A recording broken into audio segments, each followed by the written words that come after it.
The stars twisted and bent as 47 warships tore through the fabric of space. One moment, there was nothing but empty darkness. The next moment, an entire fleet appeared in a flash of purple light. Fleet Commander Sirath stood on the bridge of his flagship, the Eternal Conquest. He was tall, even by Velthari standards. His gray skin stretched tight over sharp bones, and his 4 eyes scanned the holographic displays floating before him. Behind him, dozens of officers worked at their stations, monitoring every system on every ship in the fleet. This was the 3rd Expeditionary Fleet of the Velthari Dominion.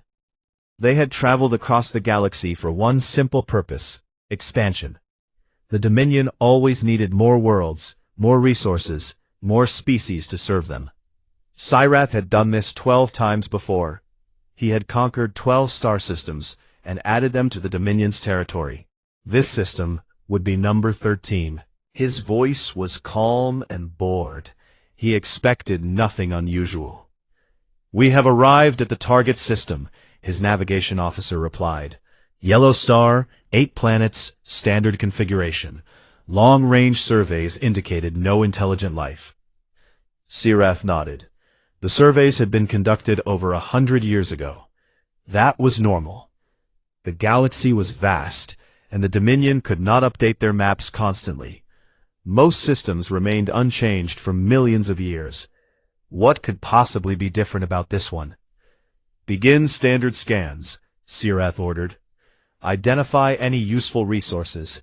We will establish a mining outpost on the most suitable world and move on." His officers obeyed. The fleet drifted forward slowly, sensors reaching out across the system like invisible fingers. Sirath watched the data scroll across his displays without much interest. He was already thinking about his next mission. Perhaps something more exciting, a system with actual inhabitants to conquer. This empty space was beneath someone of his experience. Then the sensor officer made a strange sound. It was small, barely noticeable, but Sirath had commanded ships for 50 years. He knew the sound of surprise. "What is it?" he asked. "Commander, I am detecting artificial structures." The officer's voice was uncertain. "On the 3rd planet. Large cities, industrial activity, electromagnetic emissions across multiple frequencies." Sirath turned sharply. "Show me." The main display shifted. The 3rd planet appeared, a small blue and green world with white clouds swirling across its surface. The sensors zoomed in, and Sirath saw what his officer had found. Cities, thousands of them, lights glowing on the dark side of the planet, ships moving through orbital space, satellites, space stations. This world was not empty. It was home to a civilization. Sirath felt a small spark of interest. How did the surveys miss this? Unknown, Commander. Perhaps they developed after the survey was conducted, or perhaps there was an error in the original scan. "It does not matter," Sirath said. He waved one of his 4 hands dismissively. "This changes nothing. We will simply add them to the Dominion as subjects." "Have they detected us?" "Yes, Commander. We are receiving transmission attempts. They are trying to communicate with us." Sirath smiled. His teeth were sharp and numerous. "How curious. They wish to talk. Ignore them for now. Move the fleet into standard intimidation formation. Let them see what they face. Then we will broadcast the surrender demands." The fleet responded immediately. The 47 ships spread out into a wide arc, presenting their most impressive profile to the inhabited world. Each ship was massive by Velthari standards. The smallest escorts were 300 meters long. The largest battleship stretched over 2 kilometers. The flagship Eternal Conquest sat at the center, a mountain of metal and weapons. Sirath watched the blue planet grow larger in the display. He wondered what these creatures looked like. Would they be useful as workers, as soldiers? Some species the Dominion conquered were strong and made good laborers. Others were intelligent and served as administrators. A few were neither and were simply removed. "Commander, "We are detecting a ship," an officer reported. Sirath looked at the tactical display. A single contact was moving toward them from behind the fourth planet's moon. It was small. Very small. His sensors measured it at approximately 200 meters in length. "One ship?" Sirath asked. "They send one ship against 47? "It appears so, Commander. They are transmitting a message." "Play it." The speakers crackled, and then a voice spoke. It was translated automatically into Velthari language. But something about it sounded strange. Cold. Hard. "This system is under the protection of the Terran Confederacy. You have entered restricted space. Withdraw immediately." Silence fell across the bridge. Then Sirath laughed. It was a deep rumbling sound that echoed off the metal walls. "Withdraw?" he repeated. "They want us to withdraw? One tiny ship against the 3rd Expeditionary Fleet, and they demand that we leave?" His officers laughed with him. The absurdity was too great. These creatures clearly did not understand what they faced. They had probably never encountered another spacefaring species before. They had no idea how the galaxy worked. "Communications officer," Sirath said, still amused, "begin recording this encounter. I want it preserved for the historical archives. Future generations should see how foolish these creatures were." "Yes, Commander." Sirath returned his attention to the small ship on his display. It was holding position now, sitting directly in the path of his fleet. Such bravery, such stupidity. He almost admired it. "Signal the fleet," he ordered. "We will capture that vessel intact. I want to study their technology, and I want to meet the creature who was foolish enough to challenge us. They might make an interesting trophy."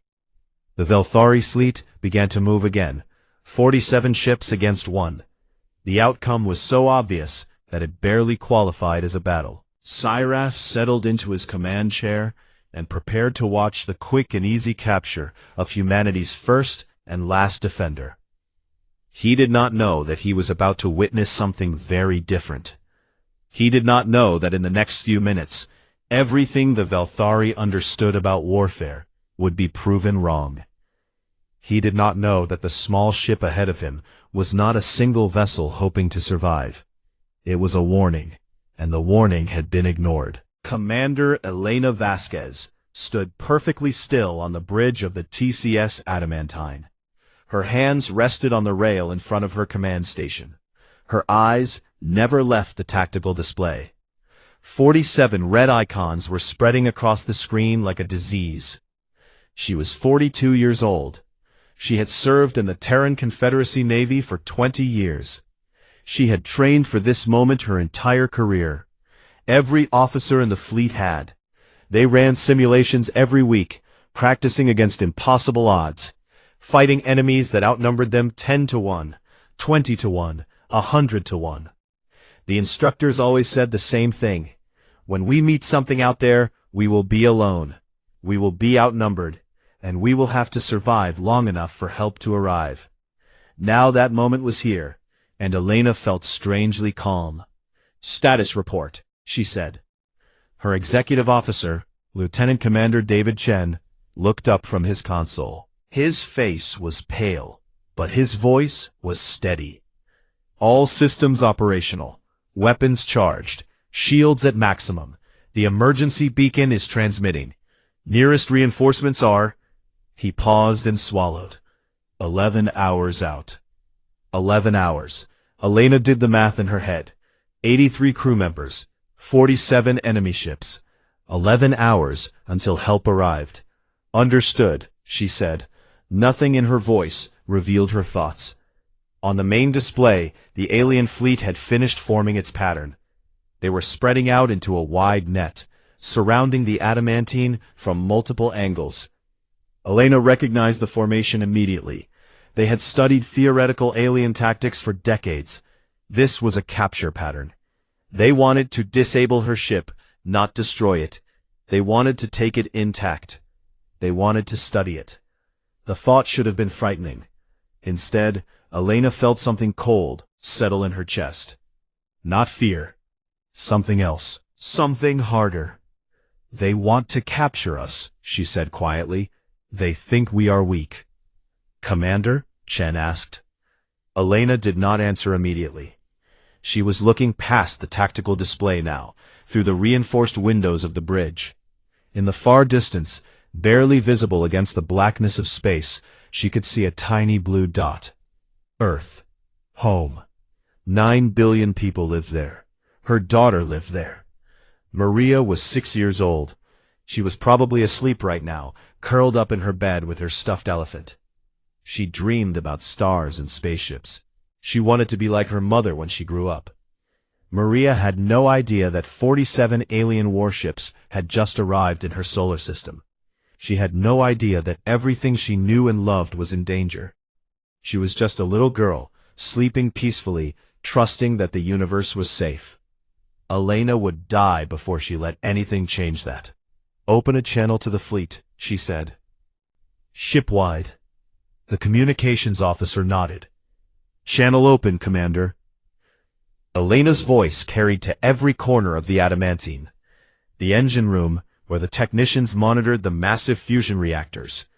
The weapons bays, where the gunners waited at their stations. The medical bay, where the doctors prepared for casualties. Everyone heard her speak. All hands, this is the Commander. You have seen the tactical display. You know what we are facing. 47 ships. We are one. Help is 11 hours away. She paused. The silence stretched across the entire ship. I will not lie to you. The odds are not good. But we are not here because we expected good odds. We are here because someone has to stand between Earth and whatever comes out of the darkness. Today, that someone is us. In the weapons bay, a young gunner named Sarah gripped her controls tighter. She was 23. She had joined the Navy because she wanted to see the stars. She never expected to fight a war on her first patrol. In the engine room, Chief Engineer Marcus checked his readouts for the 100th time. Every system was performing at peak efficiency. He had spent his entire career making sure this ship could do things that should be impossible. Today, he would find out if he had done enough. On the bridge, Elena continued speaking. We were not built for conquest. We do not seek to rule the galaxy. But humanity has always known that the universe is dangerous. We grew up on a world where everything tried to kill us. We survived ice ages, plagues, and predators. We survived ourselves. And we built weapons that could protect us from anything the universe might send. She looked at the alien fleet on her display. They were still advancing, slowly, confidently. They had no idea what was coming. Those aliens out there think they know what war looks like. They expect us to surrender or die quickly. They expect this to be easy. Elena smiled. It was not a pleasant smile. They are wrong. She turned to her weapons officer. Power all primary systems. Charge the main batteries. Unlock the kinetic impactors. Yes, Commander. Navigation. Calculate an attack vector. I want to be moving the instant we fire. Yes, Commander. All hands, battle stations, weapons free on my command. Throughout the ship, 83 human beings prepared for war. They checked their equipment. They said quiet prayers. Some thought of loved ones back home. Some thought of nothing at all, their minds going blank as training took over. The alien fleet closed to what they considered optimal weapons range. Elena watched them come. She counted the seconds. Her heart beat steady and slow. The lead alien ship powered its weapons. Energy signatures flared across her sensors. They were preparing to fire. Elena took a single breath. Execute, she said. And then the TCS Adamantine showed the Velthari Dominion what humanity was truly capable of. Fleet Commander Cyrath did not understand what he was seeing. One moment, the tiny human ship was sitting still in front of his fleet. The next moment, it was gone. Not destroyed, not retreating, just gone. His sensors screamed warnings as they struggled to track the vessel. Where is it? Sirath demanded. "I do not know, Commander." The sensor officer's voice was high with panic. It accelerated at, "The readings must be wrong. No biological creature could survive such forces." But the readings were not wrong. The TCS Adamantine was moving at speeds the Velthari had never seen from a crewed vessel. The ship cut through space like a blade, changing direction in ways that seemed to ignore the basic laws of physics. One moment it was above the fleet, the next it was below, then beside them, then behind. The Velthari could not track it. Their weapon systems, designed to target ships that moved in straight lines at reasonable speeds, could not lock on to something that moved like this. Sirath did not know it, but he was witnessing the result of 100 years of human paranoia. When humans first reached the stars, they knew they were not alone. The galaxy was vast, and other civilizations surely existed somewhere in its depths. They did not know if those civilizations would be friendly or hostile. They could not take that chance, so they prepared for the worst. They built ships that could survive anything. They armored them against radiation, asteroids, and weapons they could only imagine. They installed inertial dampening systems that cost more than entire cities, allowing their crews to survive accelerations that would kill any unprotected creature instantly. And they built weapons. Terrible weapons. Weapons designed not for small conflicts or border disputes, but for survival against extinction-level threats. Sirath was about to experience those weapons firsthand. The Adamantine fired. A Velthari cruiser, the Dominion's Pride, was leading the formation. It was 300 meters long and carried a crew of 500. Its shields were fully powered. Its armor was thick and strong. It had survived dozens of battles over its service life. It did not survive this one. The kinetic impactor was a simple weapon. It was just a rod of tungsten, about 2 meters long, but it was traveling at nearly half the speed of light. At such velocity, it carried more energy than a nuclear explosion. The rod struck the Dominion's Pride, and passed through it like a bullet through paper. The shields did nothing. The armor did nothing. The ship did not explode so much as come apart, breaking into thousands of pieces that scattered across space in an expanding cloud of debris. 500 Velthari died in less than a second. They never even saw the weapon that killed them. Sirath stared at the space where the cruiser had been. His 4 eyes were wide. His mind refused to accept what he had just witnessed. Then the Adamantine fired again. Another cruiser died, then another, then 2 destroyers at once. The human ship was weaving through his fleet like a predator among prey, firing constantly, never slowing down. Each shot found its target. Each target ceased to exist. "Return fire!" Sirath screamed. "All ships return fire!" The Velthari fleet obeyed. Hundreds of weapons opened up, filling space with energy beams and missiles. They targeted the area where the Adamantine had been, where it should be, where their computers predicted it would go. They hit nothing but empty space. The human ship was always somewhere else. It moved in patterns no Velthari tactical computer had ever seen. It seemed to know where they would fire before they fired. It danced through their weapons like wind through leaves. And it never stopped killing. On the bridge of the Adamantine, Commander Vasquez sat perfectly still in her command chair. Her eyes moved constantly, watching the tactical display, tracking every enemy ship, monitoring every system on her own vessel. Around her, her crew worked in focused silence.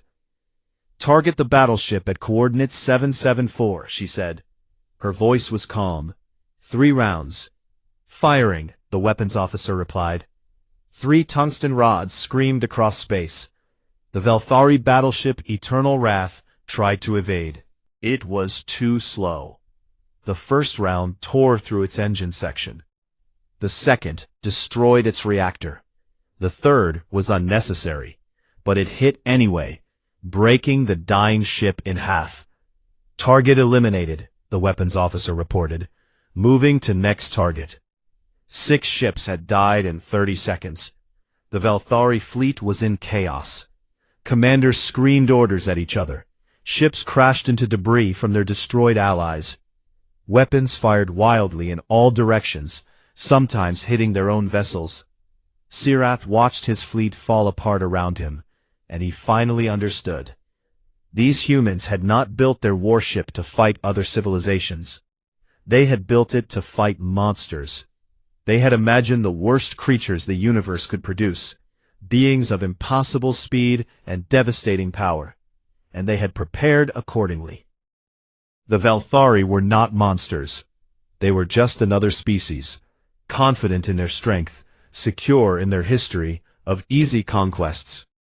They had never faced an enemy that fought like this. They had never needed to. Now they were paying for that comfort with their lives. "Commander," his tactical officer said. His voice was shaking. "We have lost 16 ships. We need to retreat." Sirath wanted to give that order. Every instinct told him to run, to escape, to survive. But something else held him in place. Pride, denial, the inability to accept that everything he believed was wrong. "No," he said, "we outnumber them. We will win this." But even as he spoke, he did not believe his own words. The human ship was still there, still moving, still killing, and it showed no signs of stopping. It showed no signs of even slowing down. Sirath made his decision. Fear and pride battled inside him, and pride won, for now. "All ships full fleet engagement," he commanded. "Concentrate fire on that vessel. I do not care how fast it moves. 40 ships cannot miss forever." 31 ships remained from his original 47. 16 had died in less than a minute. But 31 was still a massive force.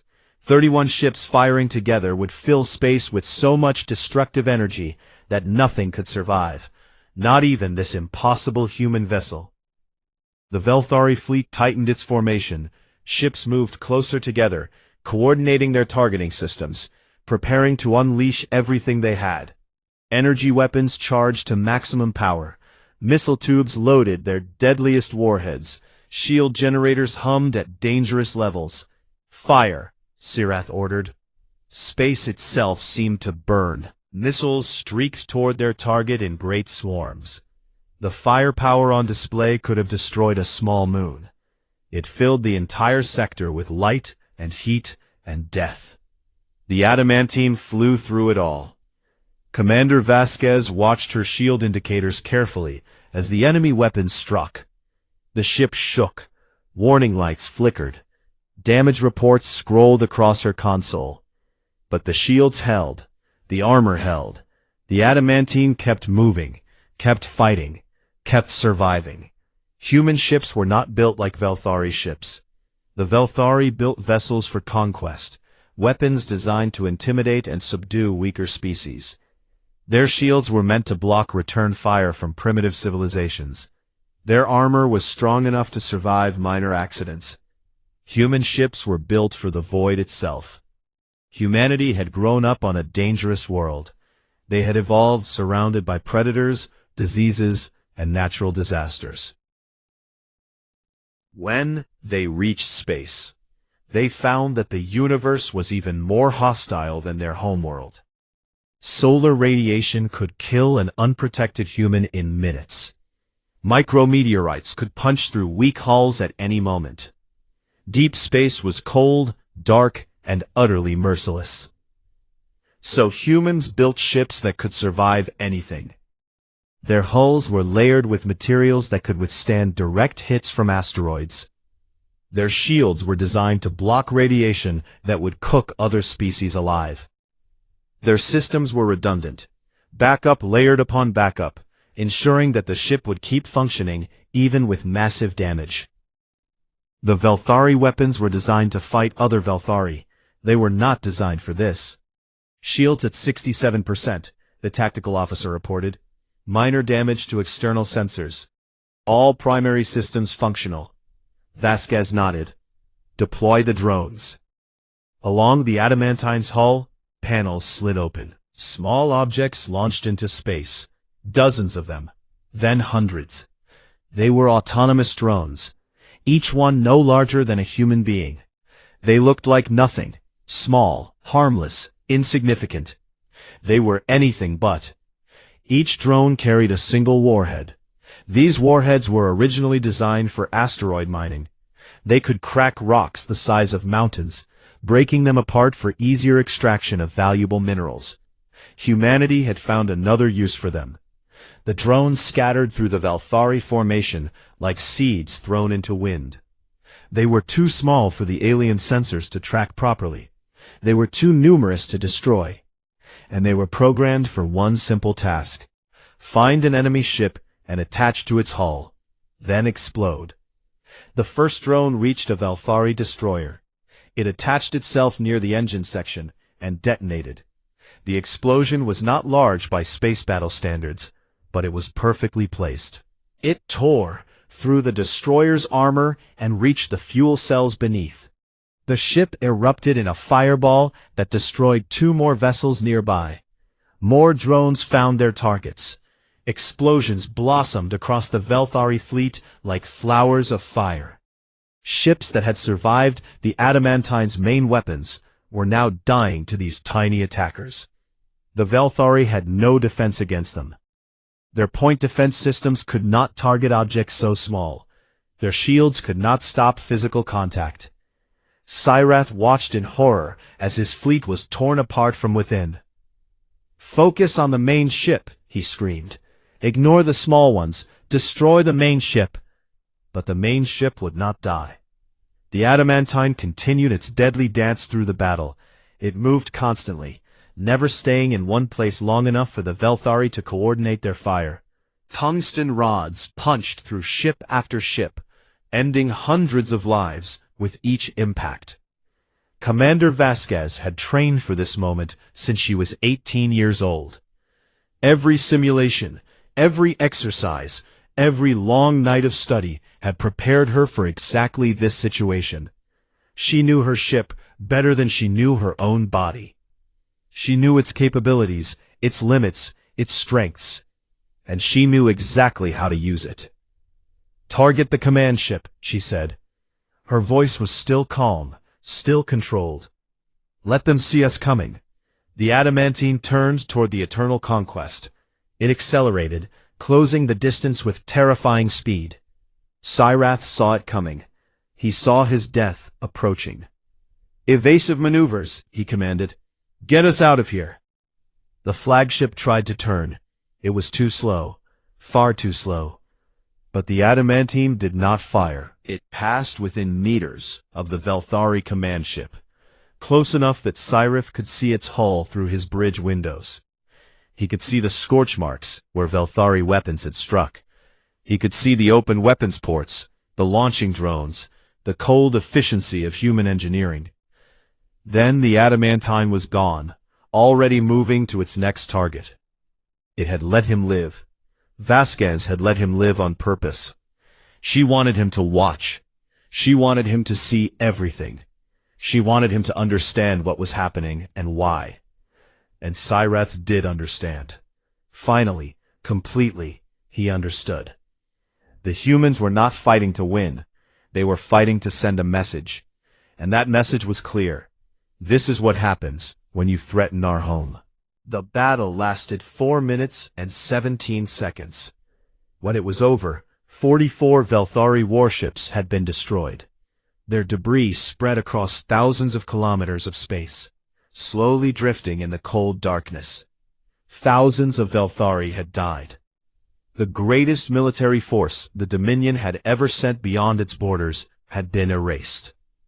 3 ships remained. Cyrath sat on his bridge, surrounded by death.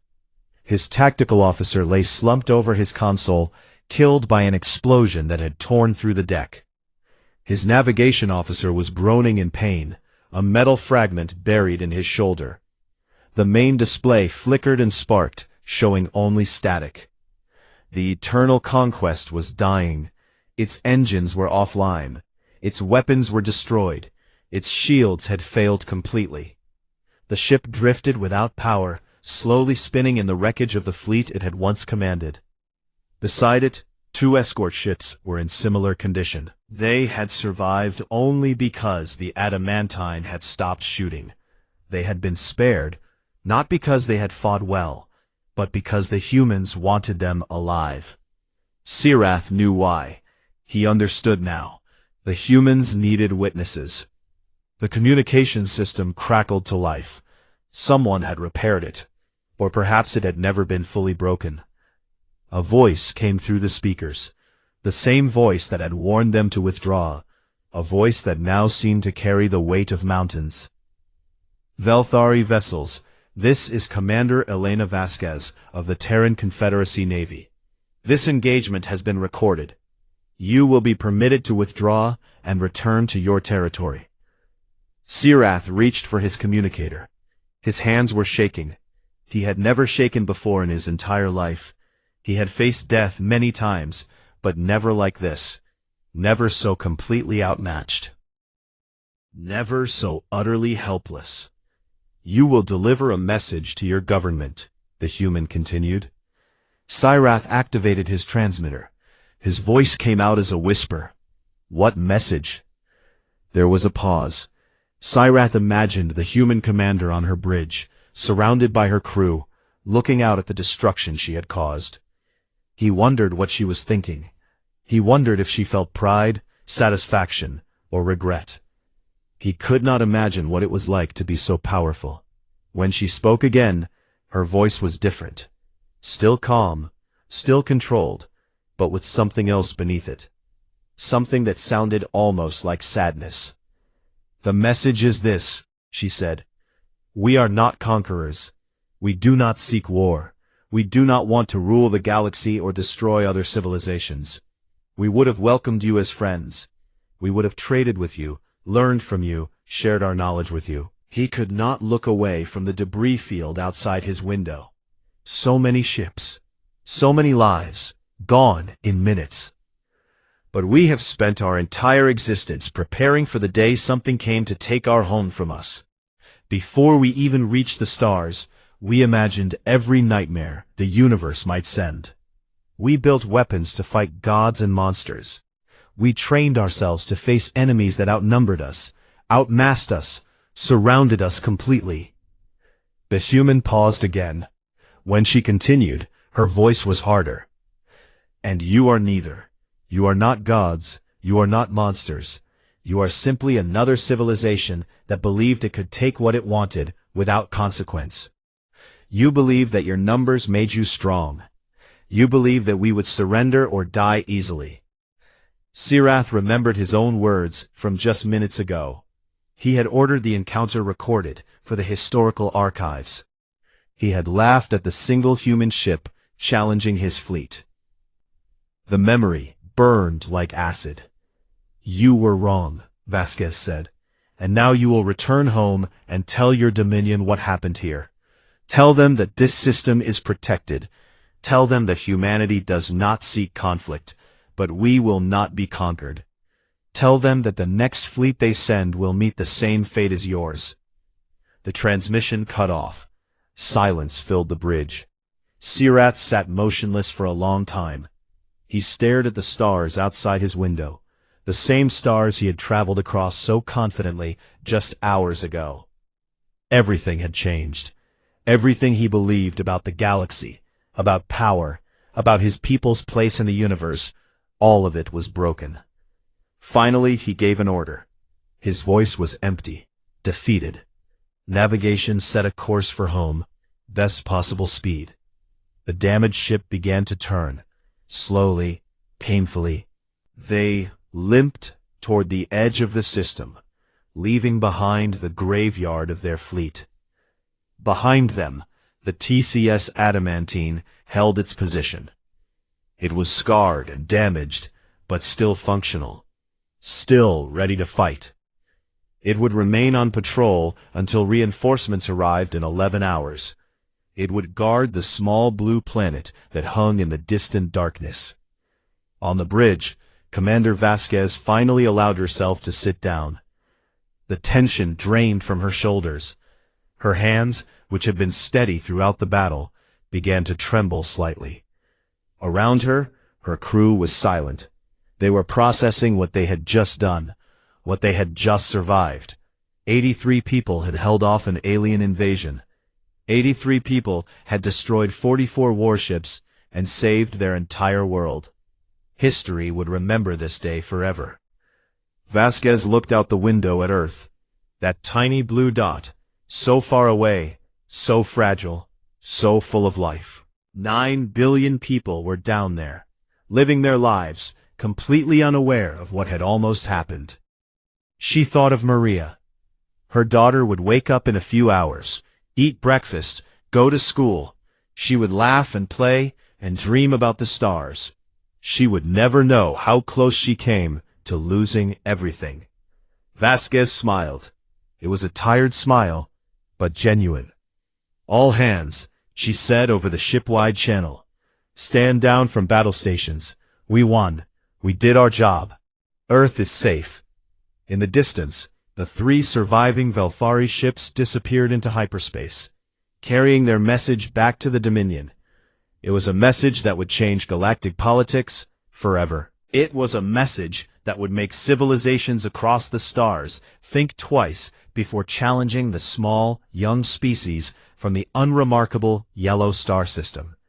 Humanity had announced itself to the galaxy, and the galaxy would never forget the lesson of that day. Do not threaten their home. Do not underestimate them.